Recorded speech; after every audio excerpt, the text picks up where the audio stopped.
Hello and welcome to Life with Jane. Today we are doing the steamed treacle pudding. Now it's called treacle pudding, but it's actually done with golden syrup. But traditionally treacle was called golden syrup, so it is a steamed sponge treacle pudding. Suet steamed, because you can do it as a sponge one as well.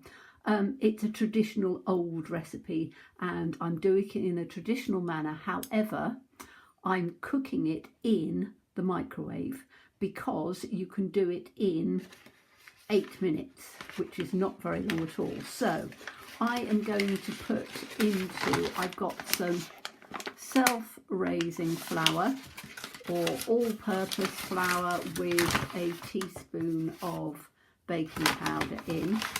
And we are going to be doing 6 ounces. So 1, 2, 3, 4,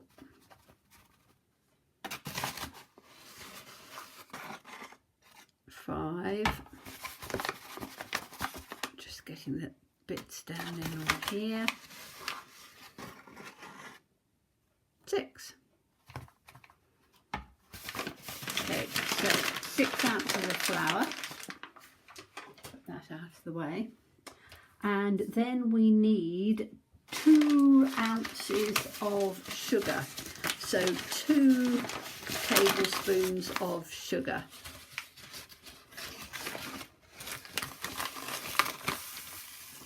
So 1, 2. So you put all of the dry ingredients in first. Then we want 2 teaspoons of ground ginger. So 2 teaspoons of ground ginger. I need to get a little, let me just get a little teaspoon that will actually fit in there quite easily. So 2 teaspoons. 1, 2. So 2 teaspoons of ground ginger. And these just give it extra flavour. You can leave any of those things out if you want to, but the more things you add to it, because it's just suet, the more things you add to the pastry, the more flavourful it is. So, and the ginger doesn't really add a strong taste, it just adds a subtle taste to it. So just mix that in so it's all nicely incorporated. Right, then I have got the zest of 1 lemon. So the zest is the yellow part, not the pithy part. I've shown you how to do the zest of a lemon before, so I'm not sort of repeating myself, and I'm just going to add that in there. Again, it will give you extra flavour, which is nice. So we're just going to, again, just mix it so it incorporates it in. And I use unwaxed lemons. As you know, you can get unwaxed lemons at most of the supermarkets. You just have to look out for them because you don't really want waxed lemons where you're putting wax in. Then we're using the vegetable atora suet. Now, because it is a sweet dish, I'm definitely using the vegetable one. If it was a savoury dish, you can use a little bit in the bottom. You could use the beef one. Now, I'm going to show you. I managed to get some. So that's vegetable suet. I believe it's something like Crisco. I'm not sure. This is the beef suet, shredded beef suet. Okay, and so the blue packet is the beef, the green packet is the vegetable. And as I say, you know, it depends what you can get. It's not as easy for me down in the southeast to get the beef suet. It's easier to get the vegetable one. Okay, so you want 2 tablespoons, 2 ounces. So again, it's a very economical recipe, this one. So 2 in like that. Got a little bit left in there, which is good. Put that over in there so I know I've done it. And again, just mix it all in together and it incorporates it nicely. Okay, then we have our wet ingredients. So just make a little well in the middle. We have got 1/4 pint of milk. So let me show you. I can't show you that way, 1/4 pint, because it'll spill. But 1/4 pint is, what's 1/4 pint? It is 150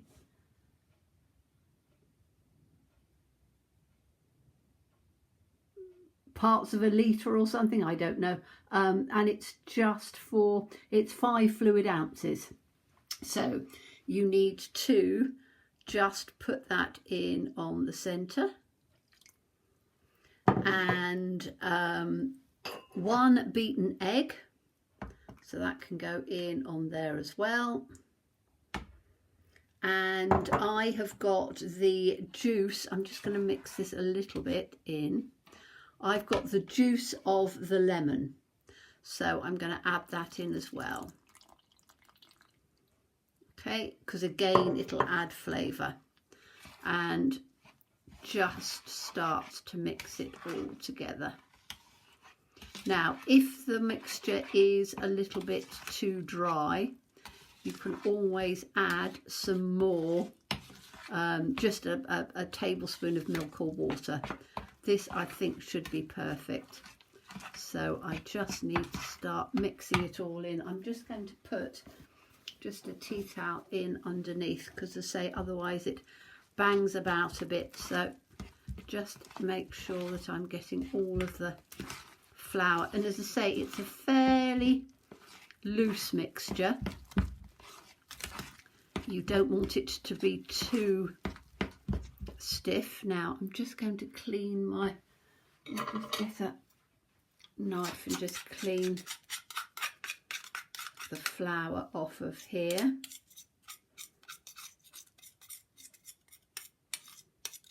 Because you want to make sure that you've got all of the flour from around the edges, because you quite often will find that right in on the edges of your mixing bowl you will have just a little bit of flour. So you can see how it's already looking as if it's starting to rise, exactly when you do, you know, dumplings and things. So as I say, it's quite a loose mixture. I'm just sort of mixing it in nicely. Okay, so that's that done. Now we need to prepare our bowl. So this is a lovely ceramic pottery bowl, which is for doing steamed puddings and things in. Was given to me by a dear friend, Sue, and so I've got that. Now what I've done is, you can probably see, I've just literally greased it with some butter. So we then need to add our golden syrup. So the golden syrup you need to put, and because it's going to go across the whole of the pudding, you don't need to worry too much. You'd need to put about 2 tablespoons. Cover the bottom. It's entirely up to you how much you put, but cover the bottom by about that much. And then what you're going to do is you're going to literally just take it round the outside carefully. So can you see I'm just getting the syrup up on the side.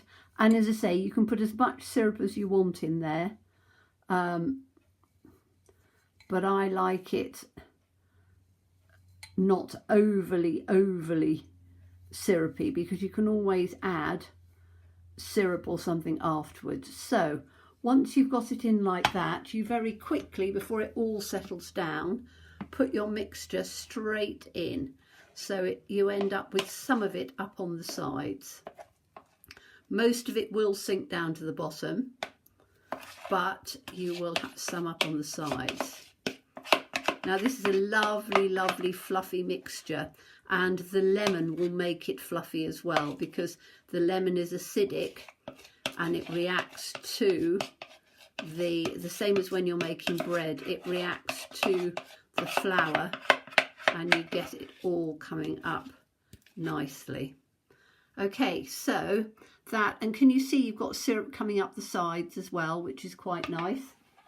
I hope you can see, yes, you can see the syrup on there. Okay, now what we need to do is, I have got some parchment paper, greaseproof paper, and what I'm going to do is I want to give a little bit of a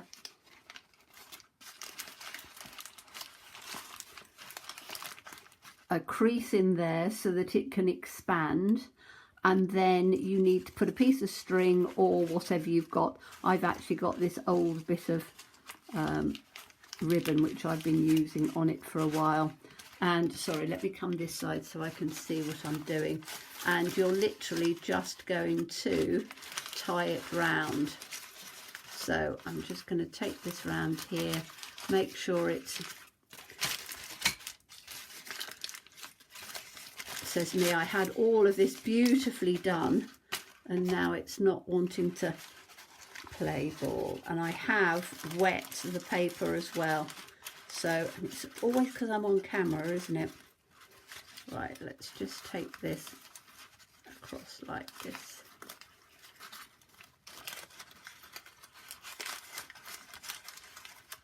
I think it's not quite big enough. There we go. Right, so what you want to do is you want to tie it in quite tightly.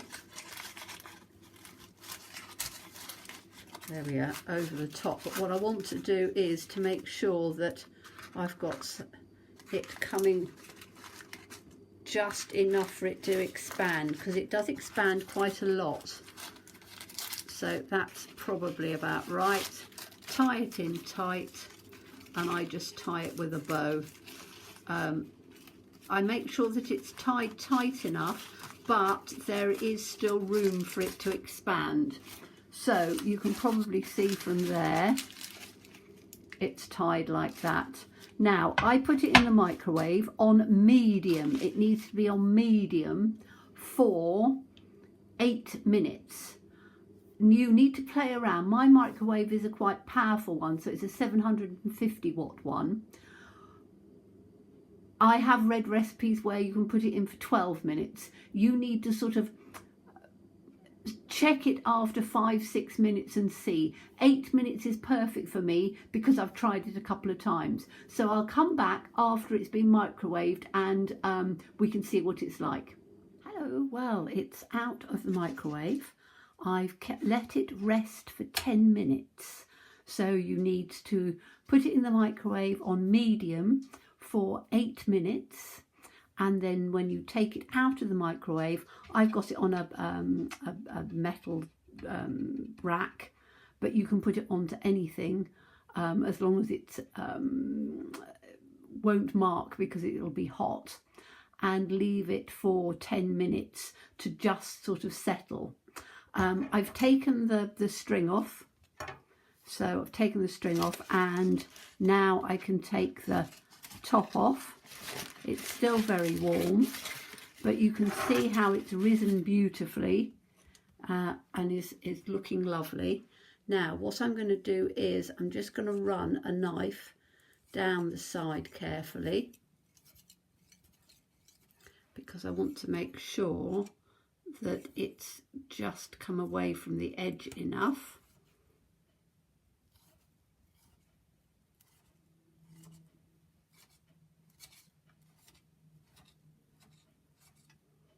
Like that. And then I just need to put a plate over the top. Pick it up. Now it's still going to be very hot, so I just need to put a towel over the top. So I'm going to pick it up carefully,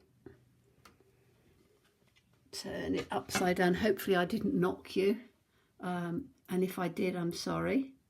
And then I can just take it from here, start releasing itself soon.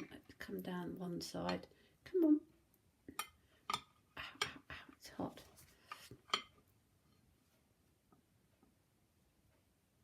There we go. Come on, there. Oops, ouch, ouch. That's very hot now. But you can see, says me, I've got to try and take the top off like this. Let's just take it down onto there, and then I can, there we go. Right, so just need to take my cloth again and just take it out so that it comes out like that, and then you'll just have a little bit of treacle in the bottom that you can just take off and just put that in on the top, just like that. So that's just a little bit of treacle that's left in, whoops, left in the dish, but you can see it's lovely and light. Absolutely beautiful and light. I'm not going to cut into it because I don't need to, but you can see, you know, all the treacle is still sort of running over it. Absolutely delicious. Serve it with ice cream, serve it with custard, serve it with clotted cream, leave it to get cold and then slice it. It's just an absolutely lovely dish and very simple, very easy to do, and as I say, it's absolutely delicious. Let me just bring it up so you can see how lovely and light it is. So as I say, I'm not going to cut into it because I'm not going to eat it just yet, but you can see how beautiful and light and fluffy it is. So I hope you enjoyed that. As always, please stay safe and well, please be kind, and look forward to seeing you again soon. Bye bye.